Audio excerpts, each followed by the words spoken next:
Well, thank you very much for having me. This is a great panel of experts. It's such an honor to be a part of it. And I really can't think, you're so clever to do the lineup this way, because I didn't even realize it. I didn't know exactly what Rick was going to present. I've heard the presentation before, but I didn't know that you were going to end with legitimacy, and I'll be talking about that quite a bit. So perfect segue. I'm told I only have 8 minutes, so I'm going to cut to my key takeaway here. And that is that you cannot have meaningful reductions in violent crime without understanding the community context and engaging the community as partners. So I'm going to talk about 2 projects, one that the Urban Institute completed in April, and another that's ongoing, and explain a little bit about what we've learned and how that illustrates both the challenges and opportunities of community engagement. So thinking about community perceptions and how to engage the community, we at the Urban Institute, following the events in Ferguson and the many, many that have followed, have been talking about how we can adequately represent the voices of communities that are most impacted by violent crime and by high police presence.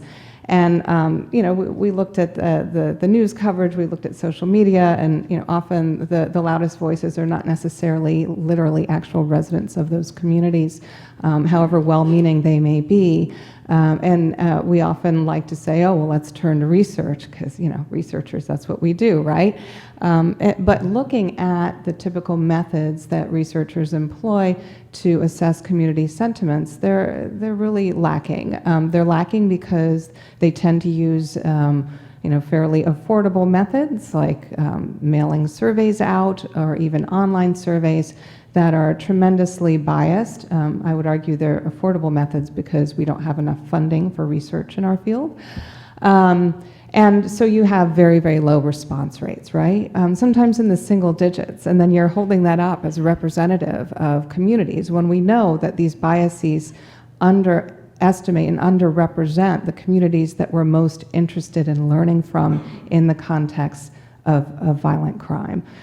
So there's other methods, and they're a lot more expensive, and one of them we've employed in an evaluation that will soon be released on the Chicago Violence Reduction Strategy, and that is to literally go door to door. Identify the communities that we know from mapping out the crime data, understanding the demographics, are the ones that we really want to hear from, and knocking on doors. We engage with community partners, so we're not just parachuting in from Washington. We're working with people who live in these communities, and we co-train with them, and we go and knock on doors and do interviews.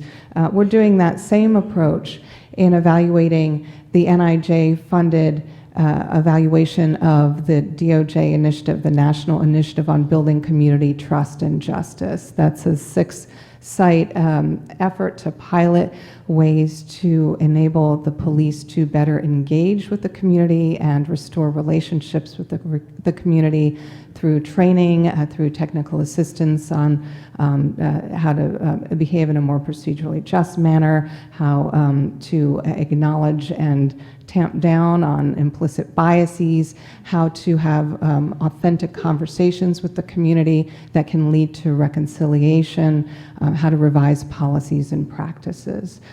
So we went into these communities, and we did that very time-consuming and expensive approach of knocking on doors and soliciting respondents and engaging them in a whole series of questions. And so what I'd like to do for the bulk of my presentation is share some baseline findings across those 6 sites, because I think they're quite telling as part of this conversation.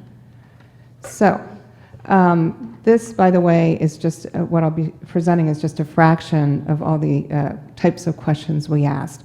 But we do know that community policing, although the definition is somewhat squishy, I think most people would agree that it has its basis in authentically engaging the community and understanding what problems are to them, and working in a problem-solving manner to resolve those problems. And I just want to explain this graph a little bit. So this is averaged across the 6 sites. I'm not calling out any jurisdictions at this juncture.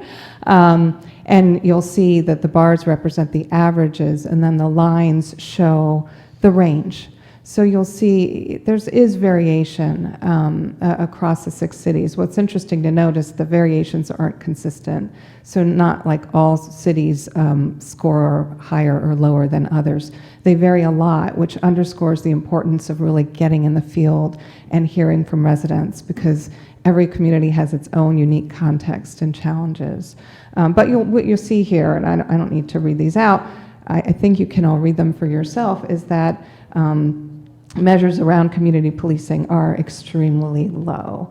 The police department is responsive to community concerns, for example.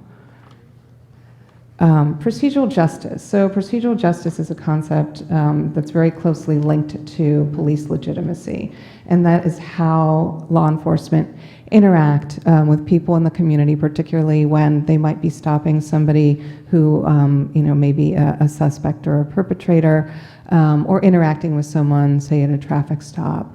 The very well-renowned Herman Goldstein, the father of problem-oriented policing, has a saying that I love, and it just still has so much meaning today, and he calls things, they can be lawful but awful. And that just really resonates with me, because you can have an officer that follows the letter of the law and yet be so disrespectful and not explain why he or she is doing what they're doing, not explaining the nature of the stop or the interaction. And so procedural justice is to flip that on its head, to treat people respectfully. And here you see across a whole host of procedural justice measures that, again, very, very low ratings. Ratings around, say, treating people with dignity and respect.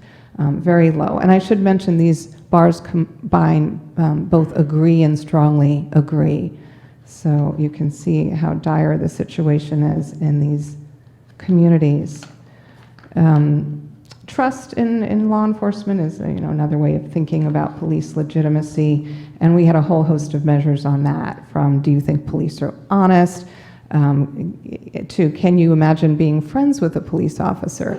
And here you see some interesting findings. I mean, overall trust in law enforcement is relatively low, right?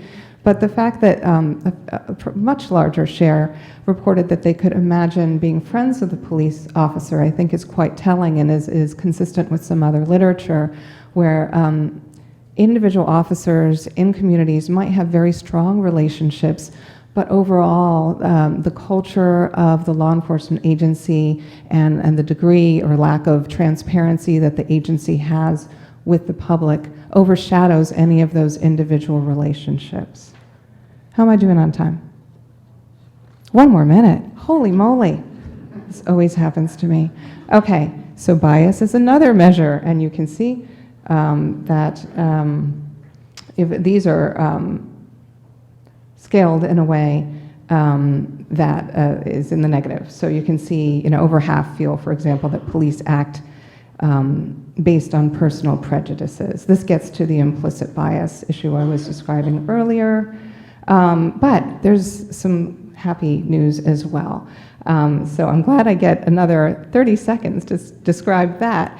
And that is that there's some real opportunities here in terms of these same residents being willing partners in preventing violence. They're willing to call the police to report a crime. We often hear that in many of these communities there's apathy. We did not find that here. By and large, people were willing to report crimes. They were willing to provide information in support of investigations. But this is the place where it really needs to be built up and tapped into. And that, I think, is, because I'm going to have to leave you with this. I have a few more slides, but I'll forgo them. I think the most important message here is not just rebuilding those relationships, but engaging the community in violence prevention, because you're going to clear a lot more cases. You're going to be able to identify the underlying causes of the violence in the communities if you can achieve that engagement and have better relationships. Thank you.